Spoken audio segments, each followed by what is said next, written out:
Here, a lot of things to talk about this morning. You are listening to Global Affairs Unfiltered with me, Jack Stockwell, for an hour this morning. I have a couple of things that I want to mention as we get the program underway. Number one is the future of this show. I have a rather loud critic who is constantly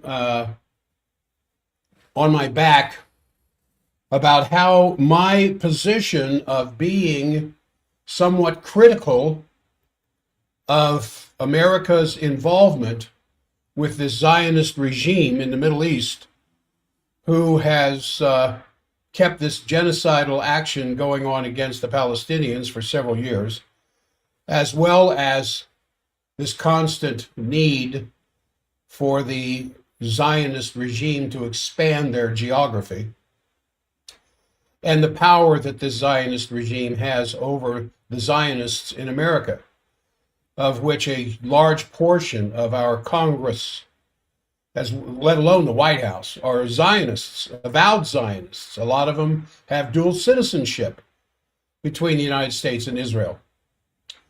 And so, because I've been critical of that, I have been informed that I have lost a large portion of my K-Talk audience, let alone the stream.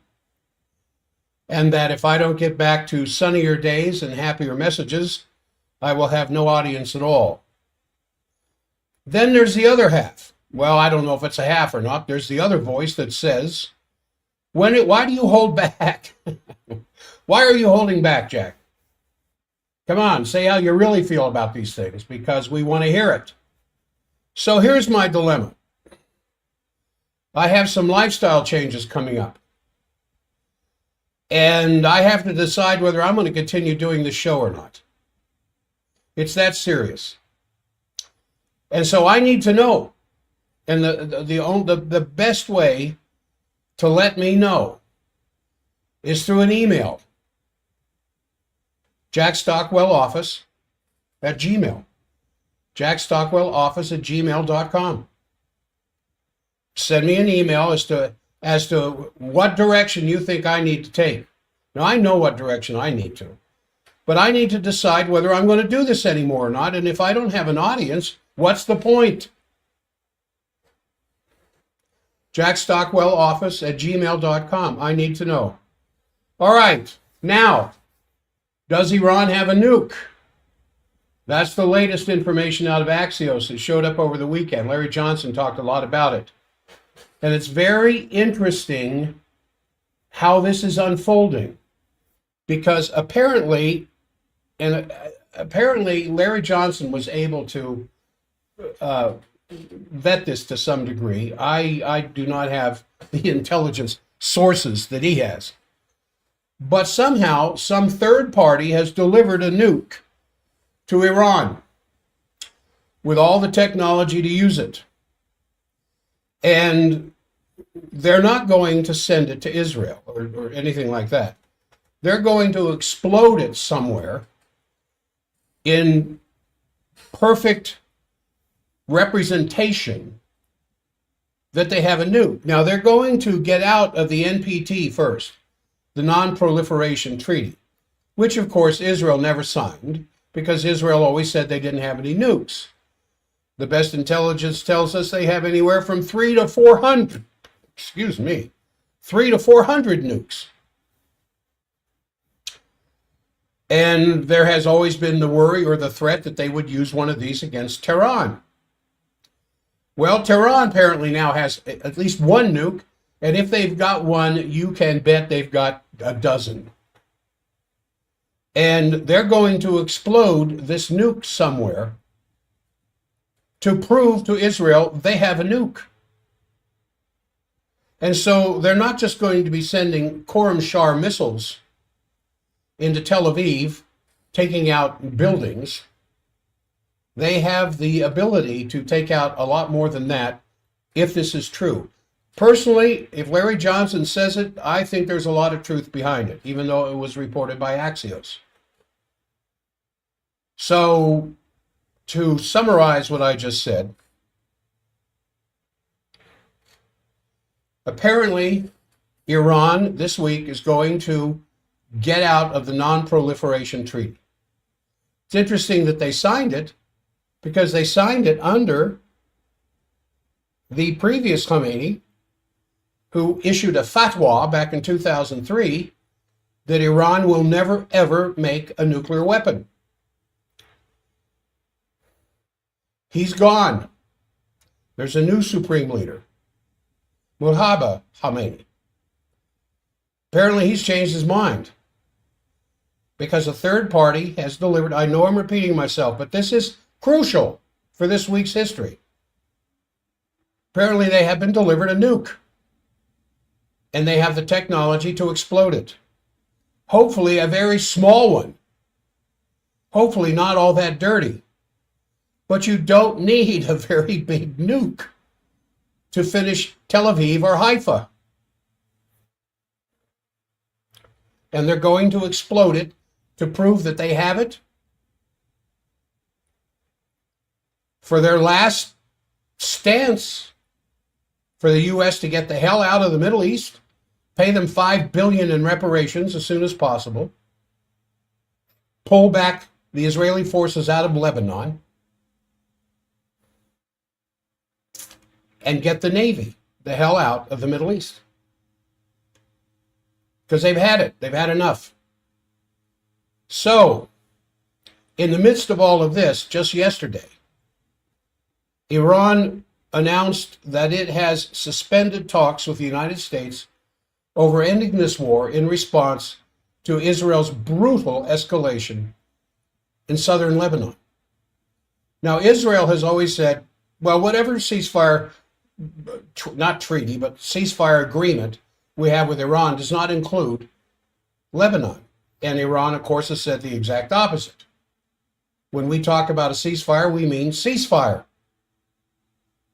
So given the continuation of the crimes, now this was what Tasnim, T-A-S-N-I-M, the official news agency of Iran, this is what Tasnim said about southern Lebanon. Given the continuation of the crimes of the Zionist entity in Lebanon, and considering that Lebanon was part of the preconditions for the ceasefire, and that this ceasefire has been violated on all fronts, the Iranian negotiating team will suspend talks and the exchange of texts through intermediaries. So earlier yesterday, there was a statement that had come from Netanyahu and Defense Minister Katz ordering Lebanese to evacuate parts of Beirut because the IDF was going to start conducting a bombing campaign there. And this came in the context of the surge of the IDF northward into Lebanon because Israel has no intention of stopping at the Litani River.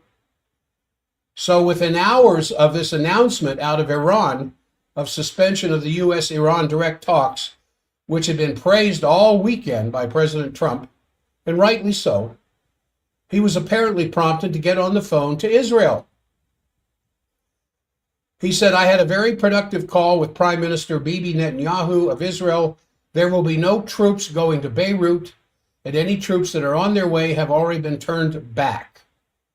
He printed this last weekend on Truth Social. It continues. Likewise, through highly placed representatives, I had a very good call with Hezbollah, and they agreed that all shooting will stop, that Israel will not attack them, and they will not attack Israel.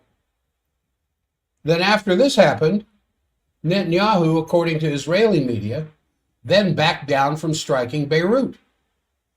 So the 3 points that Iran was stressing yesterday, according to Tasnim, number one, I've already gone through this, the necessity of an immediate cessation of attacks by the Zionist regime in Gaza and Lebanon. Number two, the necessity of a complete Israeli withdrawal from the occupied area in Lebanon. And three, until Iran's view of this regard is met, there will be no further talks. So Tasnim concluded with this. The resistance axis and Iran together have jointly determined to completely block the Strait of Hormuz and activate other fronts, including the Bab al-Mandeb Strait, in order to punish the Zionists and their allies. So what's going to happen if the Strait of Hormuz is closed and the strait there at the bottom end of the Red Sea is closed so that the Suez Canal can't do anything. Now remember, and I know you do, before the United States attack on Iran, in conjunction with Israel, February 28th, how long ago is that now? The Strait of Hormuz was wide open. No restrictions, nothing like that whatsoever. Now, the Iranian foreign minister, Agrachi, warned separately that the United States and Israel is going to be bearing the consequences of the ceasefire breaches. He said this: a ceasefire between Iran and the United States constitutes, without any ambiguity, a comprehensive ceasefire on all fronts, including Lebanon. Any violation of this ceasefire on one front shall be considered a violation on all fronts. The United States and Israel bear responsibility for the consequences of any breach of the truce. Now, what kind of consequences? Well, in light of what I was saying earlier, apparently Iran might very well have a nuke. How will we know that they do?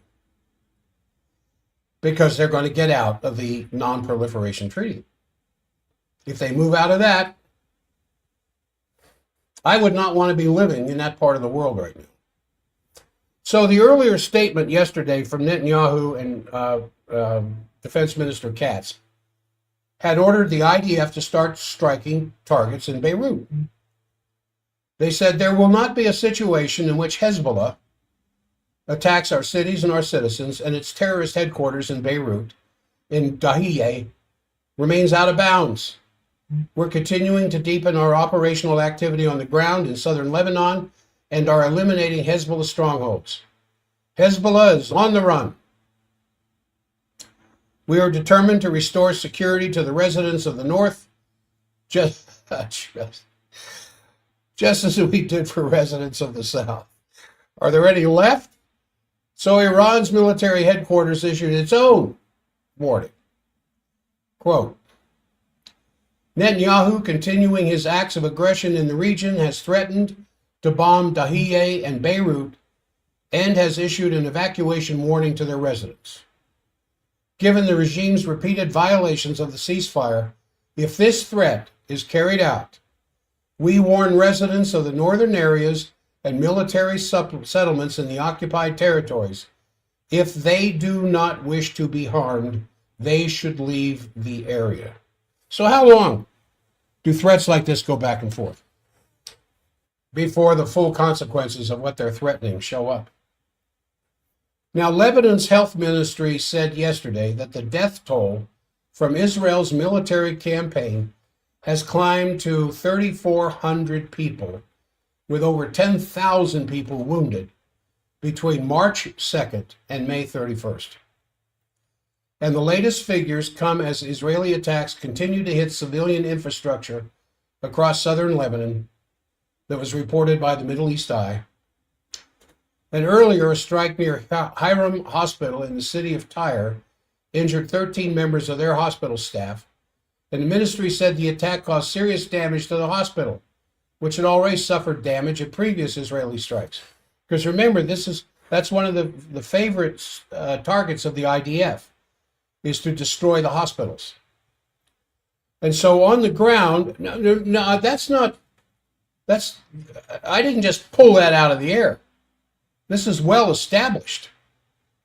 There was a point when there was only one hospital left in Gaza. So on the ground, the Israeli forces reportedly captured Beaufort Castle. It's a landmark near Nabateh that dates back to the Crusades.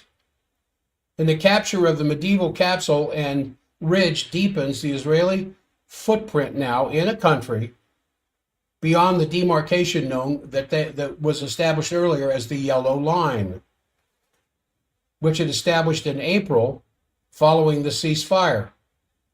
So Defense Minister Katz later said that the Israeli troops are going to remain at the castle as a part of Israel's security zone in Lebanon. Now, the latest advances came as the Israeli military issued some new mass expulsion order covering areas between the Litani River and the Zaorani River to the north, extending to roughly 40 kilometers from the border. A significant number of ground soldiers commenced, and I'm quoting from Axios, a significant number of ground sources commenced offensive operations aimed at expanding the forward defense line. The operation is currently expanding to additional areas, the Israeli military said. So what here? This is what Iran says. That stops. It not only stops, you pull all your forces out of Lebanon. When the defense minister, Katz, says, "Nah, we took the Beaufort Castle. We're not about to give it up." That helps Israel's security zone. Israel's security zone in a foreign sovereign nation that they invaded under the guise of trying to get rid of Hezbollah, because Hezbollah has been sending missiles into Israel because of the attacks of Israel against southern Lebanon. Yeah. Aren't you happy you don't live over there? Well, I've got a lot more to talk about here. What do we got? 21 minutes after the hour. So, German Foreign Ministry is defending the deep strikes into Russia as Germany further militarizes. And the leaders of the government, my goodness, what they're talking about, what they're saying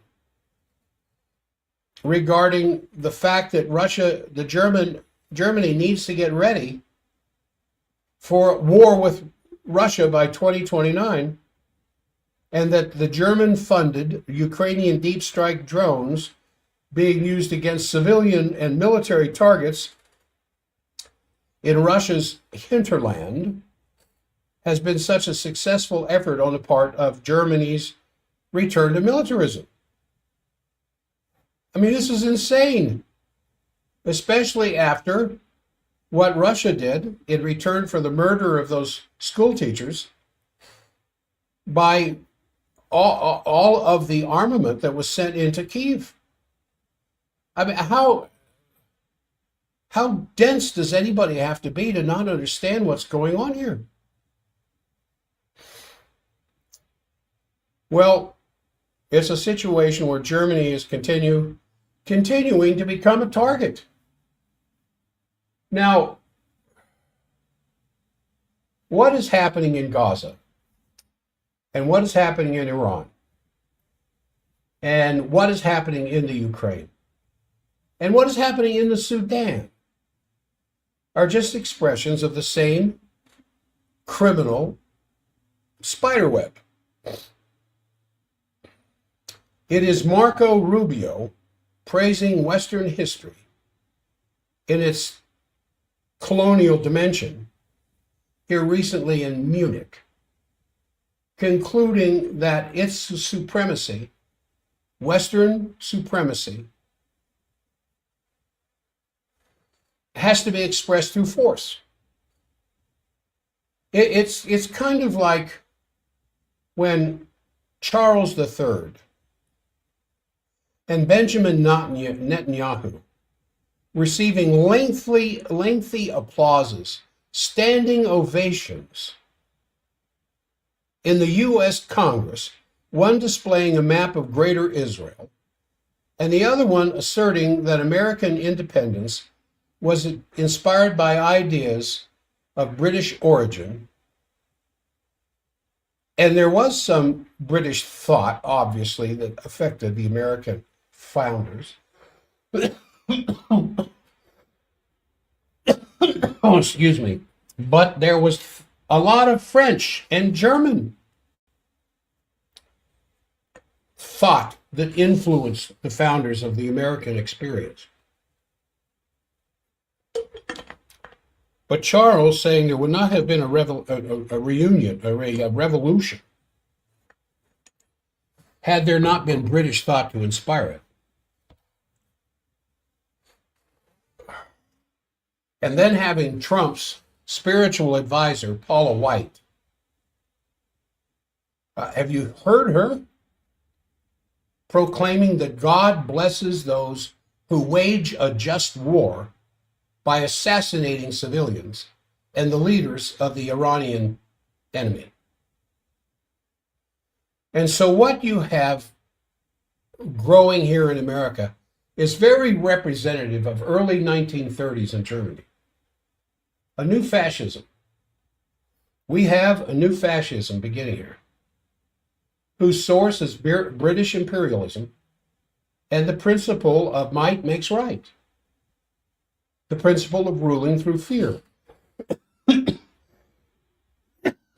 This was always the heart and core of the British Empire's ability to control the world that they did for a couple hundred years. If you don't do what we tell you to do, we're going to send in the redcoats, which is kind of what we do now. You don't do what we tell you to do, we're going to send in Delta Force or the Rangers or the SEAL teams. Or we will just bomb the hell out of you. And so this imperialism has this cancerous mutation taking place in our country, taking the form of an alliance between the oligarchical billionaire tech lords of Silicon Valley, who are now expanding their operations, as you have seen, into Nevada and into Texas, and the lords of Wall Street, who are promoting a financial dollar that has nothing to do with the dollar of the American people. And so the term that has been given to this is techno-military financial fascism, with its media outlets and all the bots that are showing up on your iPhone, that claims to dominate the world by abolishing a democracy that for them has become an obstacle, as the leaders of Palantir and Microsoft proclaim. And their only contributions of the real economy of the United States is the financing of the defense sector that's linked to artificial intelligence and the extraction of rare earth minerals wherever they can find them for the guidance systems of the modern missiles. A sixth grader can see this. And this is the $1.5 trillion budget allocated by Trump for this purpose. Cyber nuclear war is their horizon. Meanwhile, the City of London continues to launder, whitewash, clean the increasingly dirty money from all their tax havens. And so we are way beyond a Cold War at this point in time.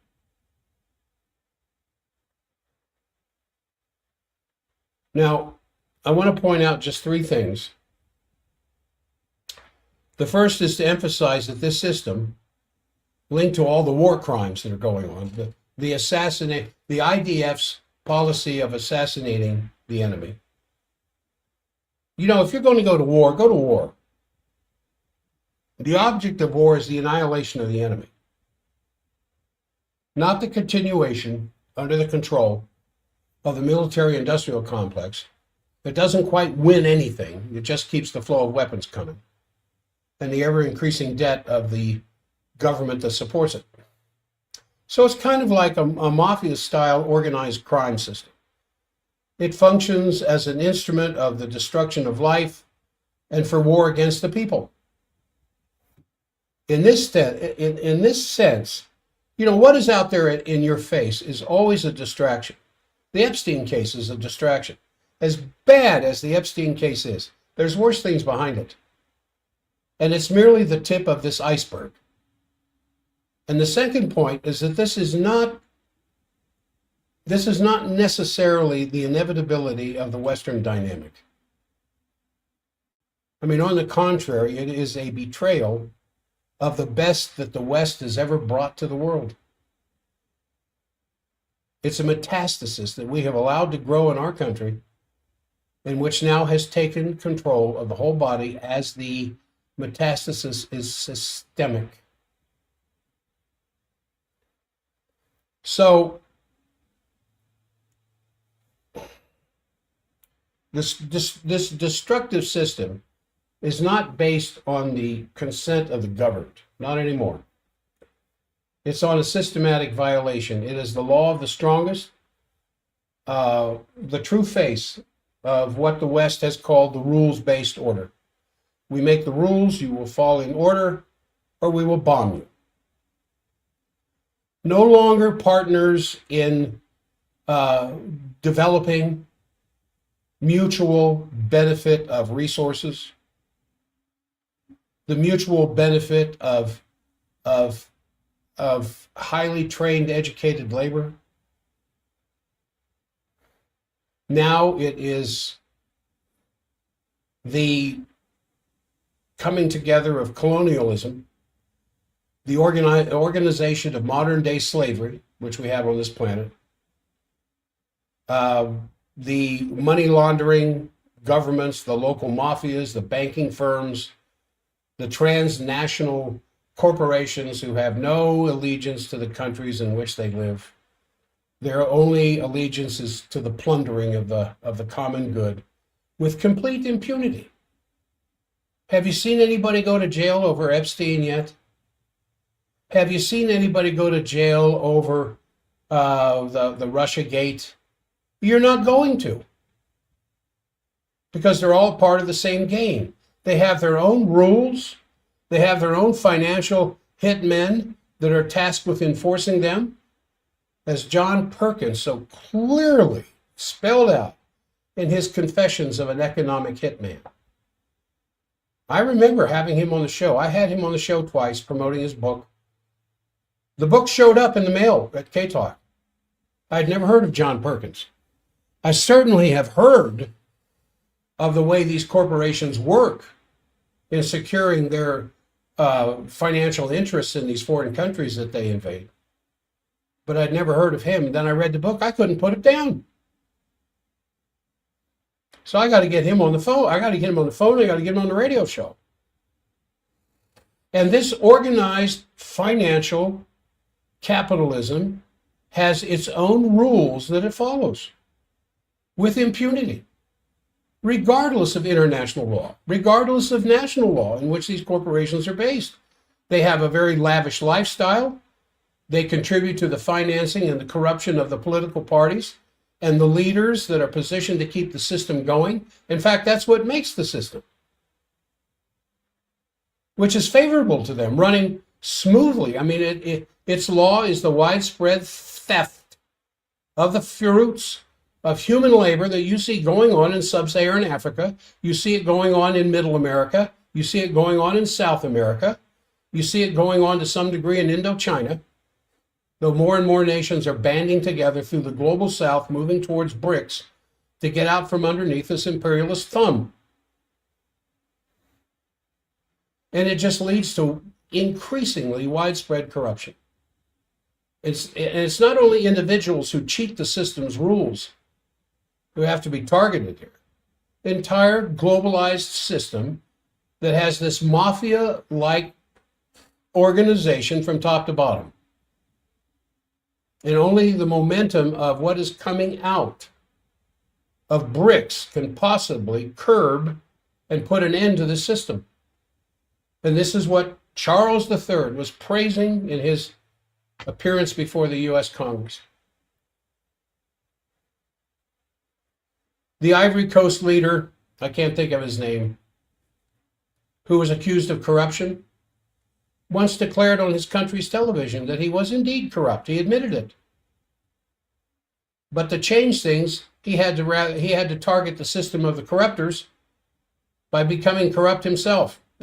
I'm not sure the logic behind that. So,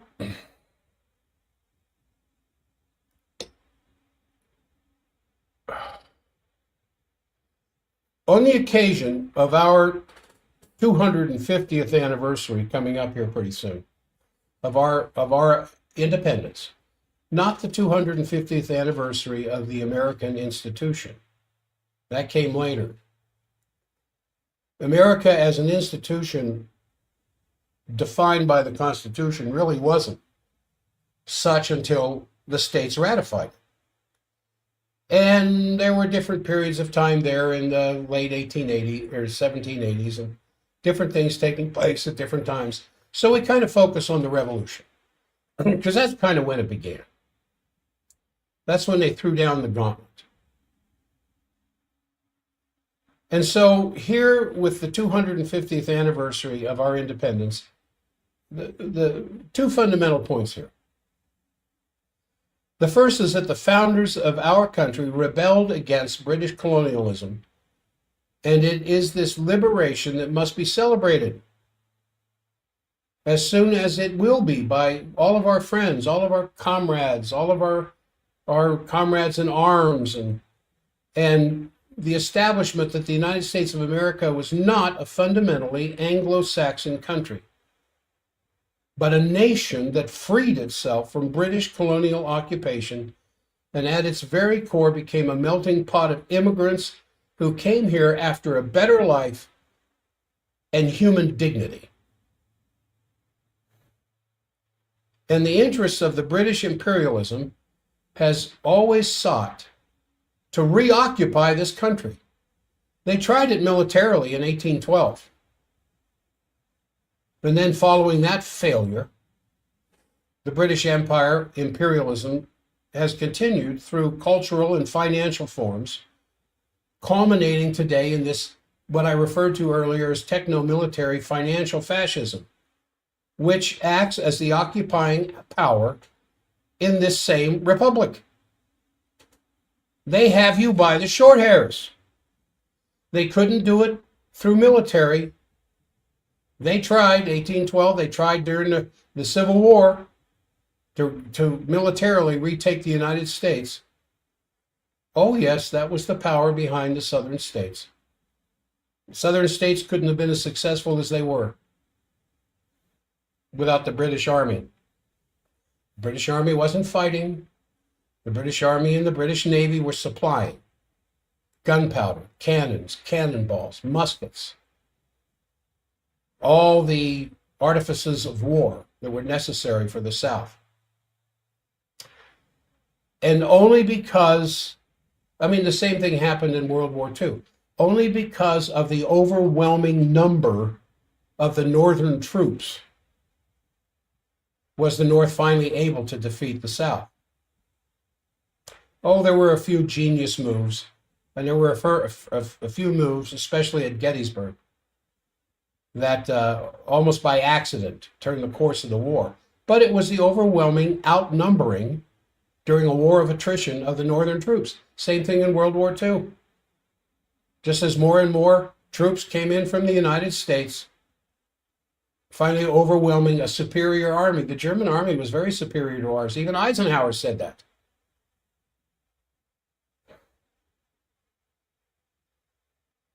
And now, with all of the American blood that was spilled in the Revolution, 1812, 1861 to 1865, 1914 to it wasn't until about 1916, 1916 to 1918,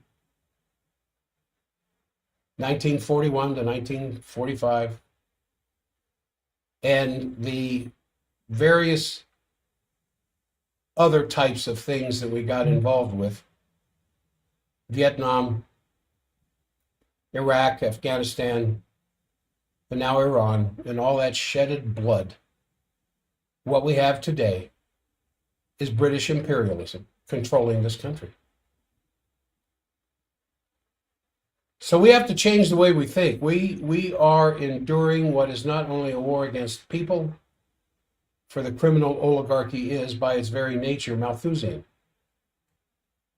but just as much a war against our minds. Education in this country and work are dehumanizing. They're either reduced to the trying to maintain the existing order, or acquiring the skills to serve it. Leisure time is dominated by these little devices we hold in our hands.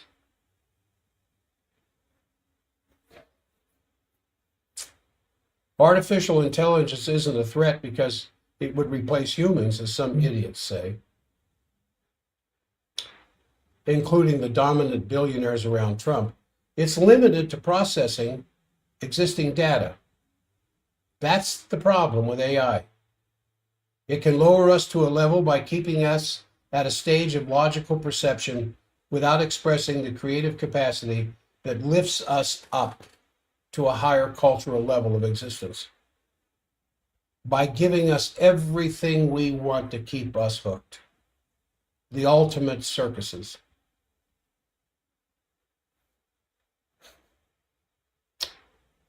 I'm talking about sovereignty here.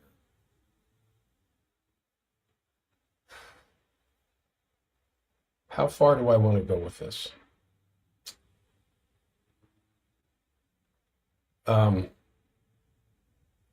You know, I was reading this report. Do I have time to talk about this?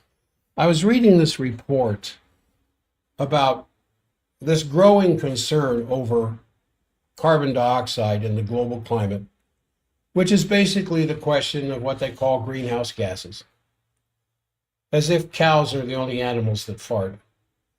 And now, if one were to review the scientific literature, and what I'm talking about, scientific literature, I'm talking about hundreds of refereed scientific articles about the character of climate change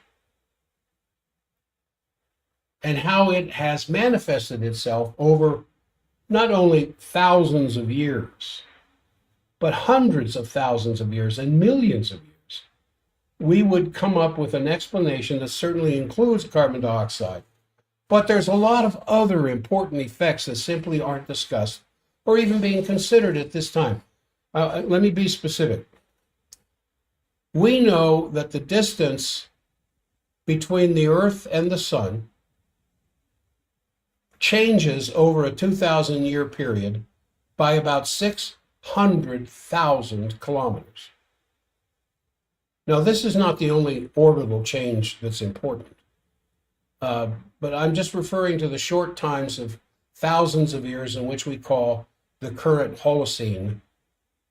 We had an ice age, which is about 11,000 years of a warm period. That's the one we're in now, the Holocene.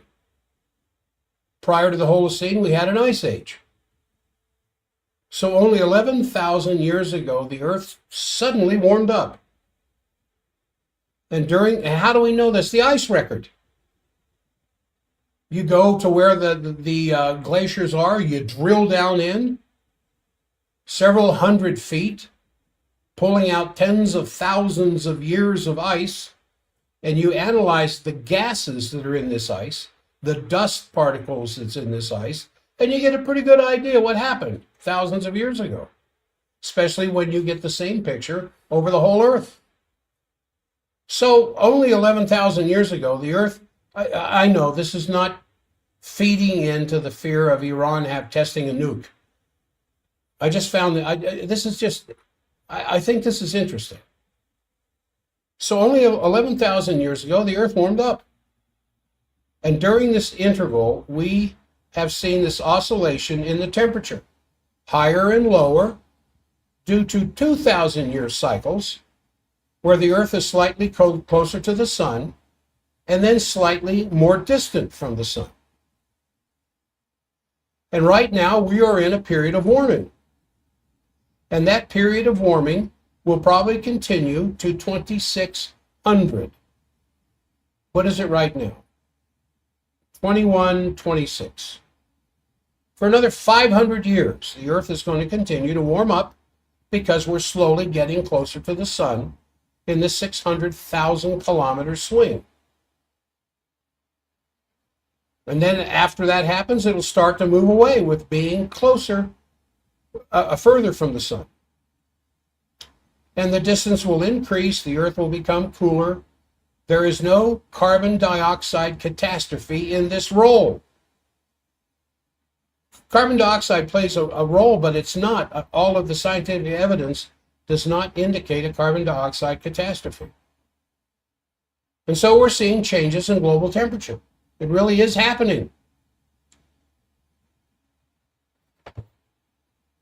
But we need to recognize that and understand it. It's not simply due to carbon dioxide catastrophe. We're seeing changes in the global climate due to sunspot activity on the sun. Now, you can say that that's a very abstract idea, but if we assume that all of these temperature changes are coming from carbon dioxide, and we distort our policy with regard to energy planning and climate change planning to only focus on carbon dioxide when there's more powerful phenomena at work here, far more important than carbon dioxide, we're going down the wrong road. Now, I'm not trying to make some big argument here about phenomena. I'm just saying that this is part of the tools that are being used by this new technocracy out there to get control of what you can and cannot do. So in particular, the politics of this extends into all of our economics. You know, for example, the European Union is trying very hard to stop Germany from reopening the Nord Stream pipeline with Russia. And the argument focuses on people who are making this argument that it shouldn't happen, or focused almost exclusively on the fact that Russia would benefit from the commercial relationship with Germany by Russia selling natural gas to Germany. What is completely absent in this debate, if you want to dignify this discussion as a debate, is the fact that Germany benefits enormously from this influx of availability of this natural gas. And the idea that Germany is actually doing more damage to itself than it's commercially doing to Russia is completely absent in the discussion. So before we blew up the Nord Stream pipeline, Germany's productivity was just unparalleled because of cheap energy. Once we blew it up, they had to get their gas from us and from Norway, from the gas lines that came from southern Norway across the Baltic there into Germany at 5 to 6 times the price of energy before they were getting from Russia.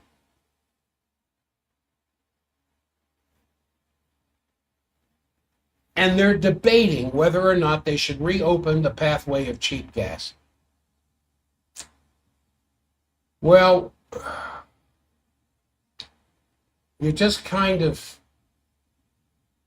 sit back for a moment and scratch your head and wonder, how long can these things go on before somebody finally wakes up to realize what's really going on here?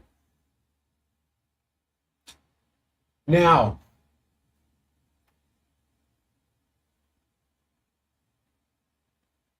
yesterday, Iran announced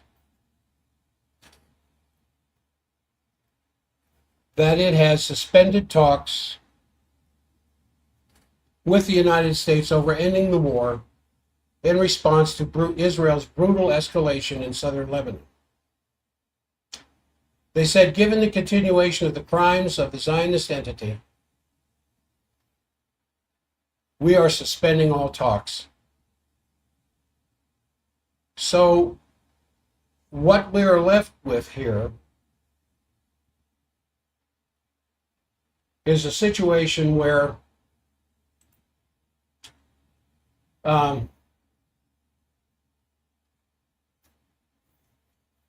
only the calmest and sensible heads can finally sit down. Here, you have to understand the enemies. The enemy isn't Israel versus Iran, or Iran defending itself from Israeli attacks. The enemies are those who are using Israel, those who are using the United States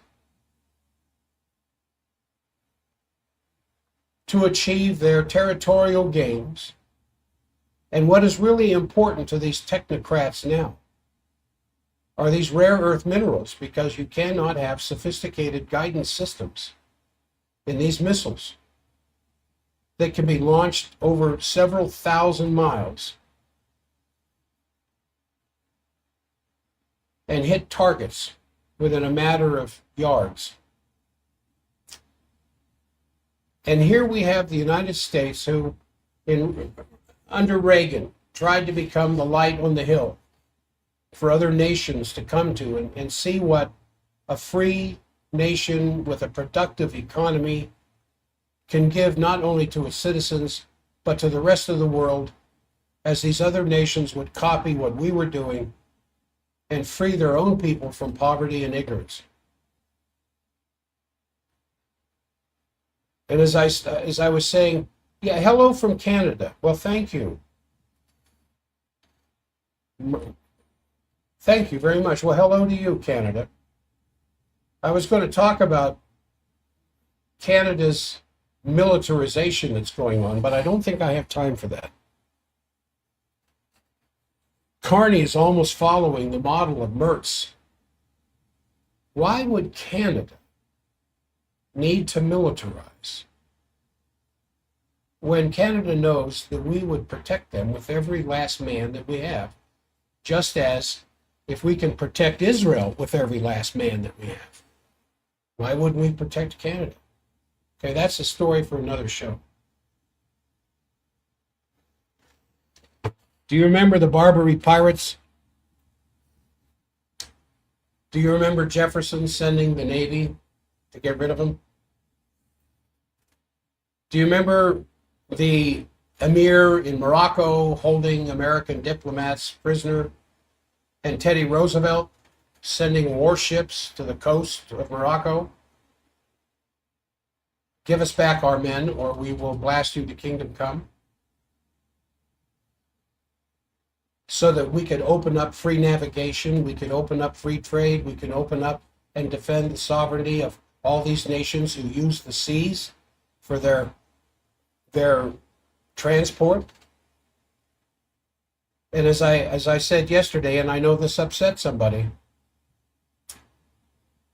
now the United States Navy attacking merchant vessels, taking their cargo away from them, and then reselling it. And of course, I'm speaking of oil.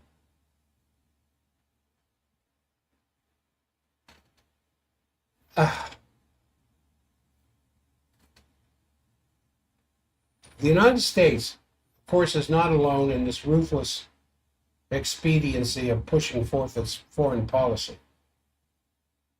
The rest of the West, especially the coalition, has replicated our forms of commissions and omissions. International law no longer inhibits the aggression or promoting human dignity. Might makes right.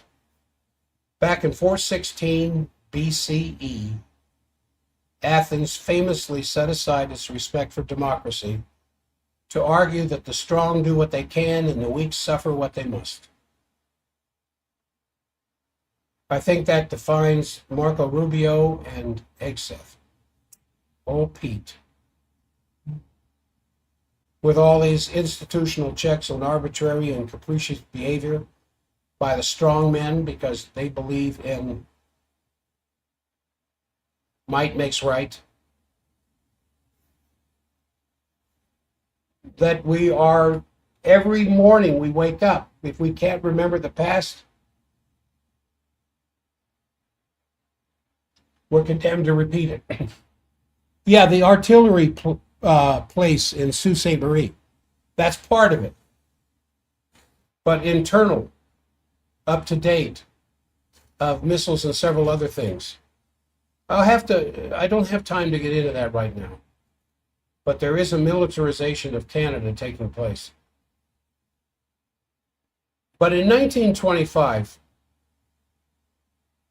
there was, T.S. Eliot predicted that the world would not end with a bang, but with a whimper.